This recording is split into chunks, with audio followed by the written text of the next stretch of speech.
Have you ever had a boss who made you feel like just another cog in the machine?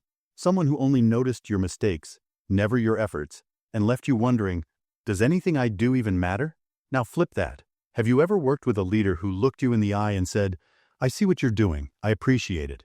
You make a difference here. One sentence, just one, can transform how we show up, how we perform, and even how we see ourselves. That's the power of mattering.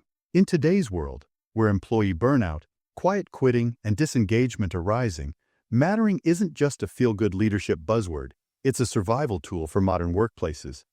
Mattering is what keeps someone from walking out the door after a rough day. It's what makes them come in early, stay late, or go that extra mile, not because they're told to, but because they want to. But here's the truth. Most leaders get this wrong. They assume throwing perks, promotions, or praise is enough to make people feel valued. But mattering isn't about momentary gestures or surface-level compliments. It's about building a deep psychological connection where people feel seen, heard, and significant. So, what exactly is mattering? Why does it play such a powerful role in human motivation? And how can leaders, not just CEOs and managers, but anyone who influences others, create a culture where people genuinely feel they matter? That's what we're diving into today. Let's start with a quick story. A young woman named Emma started her first job at a marketing agency. She was full of energy and big ideas. But after 3 months, she felt invisible. Her work went unnoticed. Her input was dismissed, and her manager barely remembered her name. She began to shrink into herself. Her enthusiasm turned into apathy. Then, something changed. One day, a senior colleague pulled her aside and said, Emma, I've been watching how you handle client feedback. You have this amazing ability to stay calm and find the silver lining. That's rare. Keep going. That one moment, less than 30 seconds, reignited her spirit. She stood taller, worked harder, and within 6 months, she was leading her own projects. That's mattering. Not just feeling liked, not just feeling needed, but knowing that your existence, your work, your presence matters. Now that you're hooked, we're going to explore the core ingredients of mattering. Think of them as the 3 pillars: feeling noticed, feeling needed, and feeling appreciated. And the best part? These aren't hard to implement, but they do require intention. Mattering is not just some soft, fluffy idea from a motivational poster. It's grounded in psychology. Researchers like Isaac Prilotensky and Gordon Flett have studied the concept for years. What they found is powerful. People who feel they matter have lower rates of anxiety and depression. They're more productive, more loyal, and more innovative. They don't just survive, they thrive. Let's break down these pillars, starting with feeling noticed. Feeling noticed means someone sees your effort, even if the results aren't perfect. Think about a child learning to ride a bike.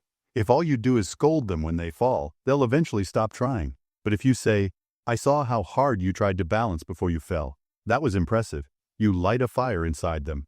In the workplace, this might look like acknowledging a team member's effort during a failed project. Maybe the client didn't bite, but the creativity, persistence, and teamwork were outstanding. Leaders who notice effort build trust and safety. The second pillar is feeling needed. This goes beyond giving someone tasks. It's about making sure they know why their role matters. A janitor at NASA once said, I'm not just cleaning floors. I'm helping put a man on the moon. That's not just poetic. That's mattering in action. Great leaders connect every role to the bigger mission. They don't let people feel like replaceable parts. They show them their critical threads in the larger fabric. And finally, feeling appreciated. This one might seem obvious, but it's the most commonly mishandled.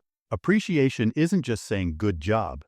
It's making it specific, personal, and genuine. Compare, you did great today, to, your quick thinking during the client call helped us land that contract. That was outstanding. One feels like a formality. The other feels like truth. Now let's zoom out. Why does mattering matter so much in leadership? Because people don't leave jobs. They leave managers. And they don't burn out from overwork. They burn out from under-recognition. They don't disengage because of long hours. They disengage because they feel invisible. Mattering is the antidote. It builds cultures where people want to show up and give their best, not because they're being monitored, but because they feel aligned and inspired. Let me tell you about Raj, a regional manager at a tech company. He inherited a struggling team with high turnover. Instead of tightening rules or increasing KPIs, he did something radical.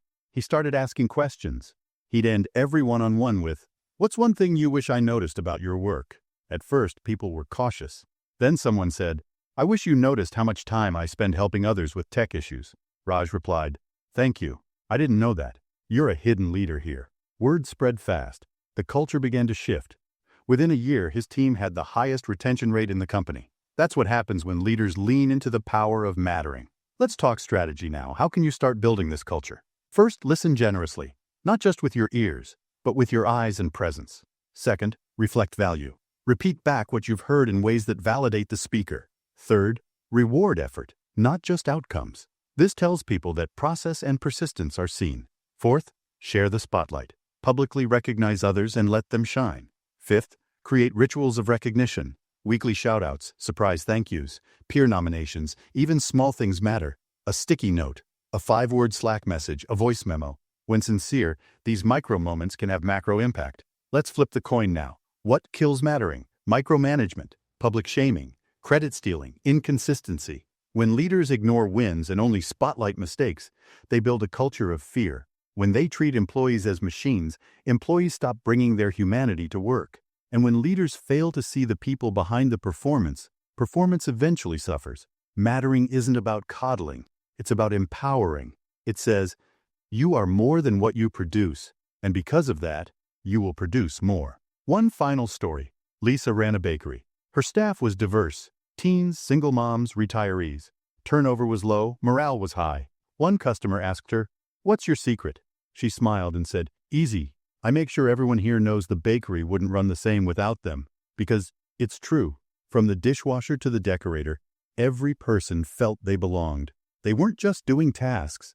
They were building something meaningful. Leadership isn't about having followers. It's about creating more leaders. And mattering is the soil where future leaders grow. So let me leave you with this. No one ever forgets how you made them feel. People might forget your emails, your feedback, even your name, but they won't forget how you made them feel about themselves. Make them feel like they matter, and they'll give you everything they've got. If this message resonated with you, if you believe that leadership isn't about authority, but about impact, then we invite you to keep learning, growing, and leading with heart. We're building a community of thoughtful, intentional leaders just like you. So if you found value in this, hit that subscribe button. Join us on this journey where leadership means significance, not just success. Because when you matter, and when you make others feel they matter, you change the world. Thank you for watching. And don't forget to subscribe to our channel for more insights, inspiration, and real stories that matter.